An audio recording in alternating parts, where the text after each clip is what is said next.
एक गांव के पास एक घना जंगल था। गांव के लोगों को आभास हो चुका था कि वो जंगल खतरनाक है, इसलिए वहां का रास्ता सबने इस्तेमाल करना बंद कर दिया था। अरे विजय, तुम्हें पता है वो गांव के पास वाला जंगल, वहीं से सीधा रास्ता जाता है शहर के लिए। और कोई रास्ता भी तो नहीं है, और शहर का काम तो जोड़ता ही रहता है। बताओ ऐसे में क्या किया जाए? भाई, अगर वो जंगल कट जाए तो वहाँ बसे भूत प्रेत भी भाग जाएंगे और जंगली जानवर का डर भी खत्म हो जाएगा। भूत प्रेत वैसे भी घनी और वीरान जगहों पर रहते हैं। जंगल से तो हम लकड़ियां लेते हैं, जंगल कट जाएगा तो हमारी जरूरतें कैसे पूरी होंगी? चलो सभा बिठाते हैं, फिर देखते हैं कि क्या कर सकते हैं। कुछ ना कुछ तो करना ही पड़ेगा जुगाड़। सारे गांव वाले मिलकर इस बात पर चर्चा करते हैं। तो तय रहा कि जंगल में जो रास्ता शहर को जाता है, उस रास्ते के किनारे किनारे एक बड़ा सा जाल बना देते हैं, जिससे भय जैसी कोई बात ही न रहे। हाँ, ये सही बात है। चलो फिर रोज 2 लोग काम करेंगे, सब अपनी अपनी बारी पे वहां जाएंगे और जितना हो सकेगा लोहे की तार का जाल बनाएंगे। ऐसे कोई थकेगा भी नहीं और काम भी मिलजुल के हो जाएगा। गांव वाले इस बात पर राजी हो जाते हैं। पहले दिन राजू और विजय जाते हैं काम पर। वे दोनों लोहे की तार लेकर बुनना शुरू करते हैं। उन दोनों की बातें उसी जंगल में रहने वाला एक भूत सुन रहा होता है। अच्छा, तो मुझसे बचने के लिए ये लोग लोहे का जाल बना रहे हैं। इन्हें तो मैं अच्छा सबक सिखाऊंगा। फिर वो भूत एक चाय वाले का रूप ले लेता है और वहाँ जाने लगता है। चाय पी लो, चाय। चाय वाला गर्मा गर्म अदरक इलायची वाली चाय पियो और सारी थकान भूल जाओ। चाय वाला चाय। अरे विजय भाई, चलो चाय पी लेते हैं। वैसे भी ठंड काफी है, चाय पियेंगे तो गर्मी भी आएगी और थकावट भी निकलेगी। अच्छा भैया, चलो एक कप चाय पी लेते हैं, फिर काम वापस शुरू करेंगे। अरे ओ चाय वाले, जरा एक एक कप चाय तो देना।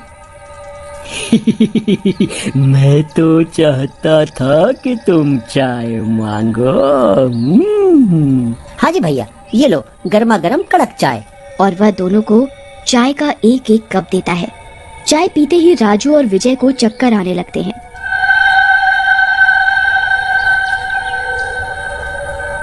अरे भैया, सर में बहुत दर्द हो रहा है अचानक। लगता है मैं काम नहीं कर पाऊंगा अब। हाँ भैया, मुझे भी सर दर्द और बदन दर्द होने लगा है अचानक से। तभी उनके मुंह से झाग आने लगता है। ये मेरी जहरीली चाय का कमाल था। अब तुम्हारी थकावट हमेशा हमेशा के लिए खत्म हो जाएगी। कौन है तू? तूने हमें जहरीली चाय क्यों पिलाई?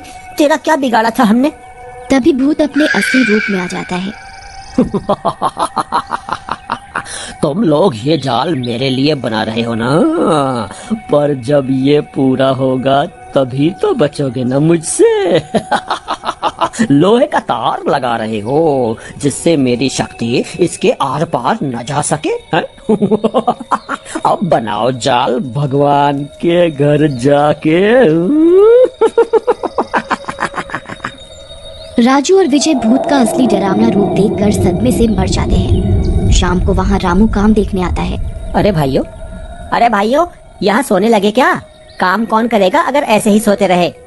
रामू जैसे ही उनकी लाशें सीधी करता है, उसके पैरों तले जमीन निकल जाती है। हे भगवान, ये क्या अनर्थ हो गया?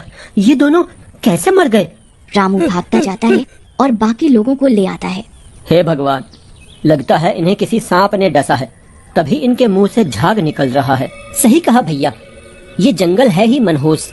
इतने जहरीले सांप, जंगली जानवर रहते हैं यहाँ कि पता नहीं कब किसकी मौत सामने आ खड़ी हो। भैया, काम तो पूरा करना पड़ेगा, वरना ये डर हमेशा ही बना रहेगा। फिर सब लोग उन दोनों की लाश का अंतिम संस्कार करके अपने अपने घर आते हैं। अगली सुबह फिर से 2 गांव वाले काम पर निकलते हैं। भूतिया चाय वाला फिर वहाँ आता है।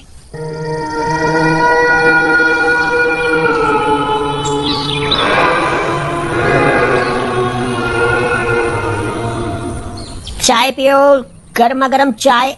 चाय वाला चाय ले लो, चाय की चुस्की ले लो, चाय। अरे भैया, तुम सही समय पर आए हो। लाओ एक एक प्याली चाय ही पिला दो। हाँ हाँ जरूर जरूर, ये लो। वह उन दोनों को एक एक कप चाय देता है। अरे भैया तुम हमारे गांव के तो लगते नहीं हो, कहाँ से हो? भैया बस पास वाले गांव से हैं, घूम घूम के चाय बेचते हैं। जो दिन भर घर से बाहर होता है वही खरीद लेता है। आप जैसे लोग खरीद लेते हैं, उसी से दाल रोटी चल रही है हमारी। चाय की चुस्की लेते लेते उन दोनों के मुंह से झाग आने लगता है और वो दोनों भी जमीन पर गिर जाते हैं। भूतिया चाय वाला अपने असली रूप में आता है।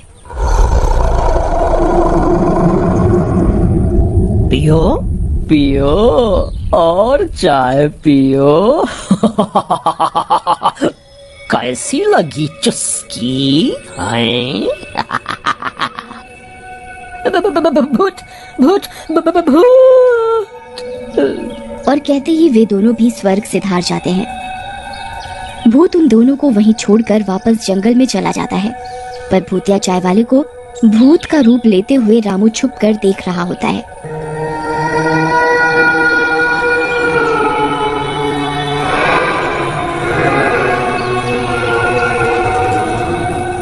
अच्छा तो ये बात है, मतलब कोई सांप नहीं, ये भूत ही है जो अपना रास्ता साफ कर रहा है। वह भूत के वापस जाते ही चुपचाप भागता हुआ गांव वालों के पास जाता है और उन्हें अपनी आंखों देखी सुनाता है। भूत का नाम सुन के ही कुछ गांव वाले तो थर-थर कांपने लगते हैं। भाई ये भूत प्रेत का मामला है, कितनी सफाई से उसने इतने लोगों को मार दिया।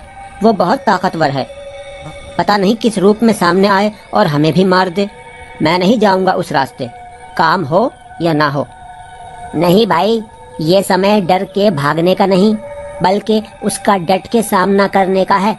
हमारे भाइयों ने अपनी जान गंवाई है, उनकी जान व्यर्थ नहीं जाने देंगे हम। बाकी गांव वाले भी ये सुनकर जोश में आ जाते हैं। गांव वाले मिलकर एक योजना बनाते हैं। अगले दिन दो लोग काम पर निकलते हैं। वे अपने साथ पेट्रोल और माचिस रख लेते हैं।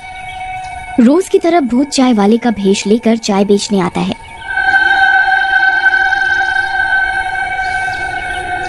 लो भाई चाय पियो, गर्मा गर्म, एकदम कड़क चाय, अदरक इलायची वाली चाय।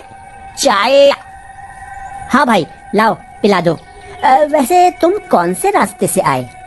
हमने तुम्हें गांव में तो कभी नहीं देखा। एक आदमी उसे बातों में उलझाकर रखता है।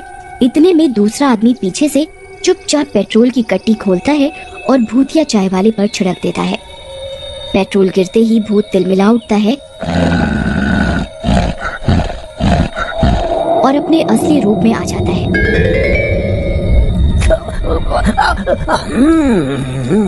तुम लोग मुझसे मुकाबला करोगे हैं? धोखे से मारोगे मुझे हैं? फिर भूत और दोनों आदमियों में घमासान युद्ध होने लगता है।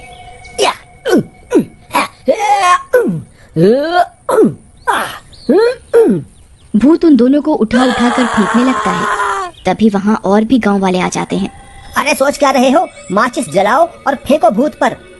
जल्दी करो, अगर सूरज ढल गया तो इसकी ताकत बढ़ जाएगी, फिर हम कुछ नहीं कर सकेंगे। तभी रज्जा धरती पर गिरी हुई माचिस उठाता है और जलाकर भूत पर फेंक देता है। नहीं नहीं नहीं नहीं, मैं जल रहा हूँ, बचाओ बचाओ, बचाओ बचाओ। और वह कुछ ही देर में जलकर ढेर हो जाता है और एकदम से उसकी राख गायब हो जाती है।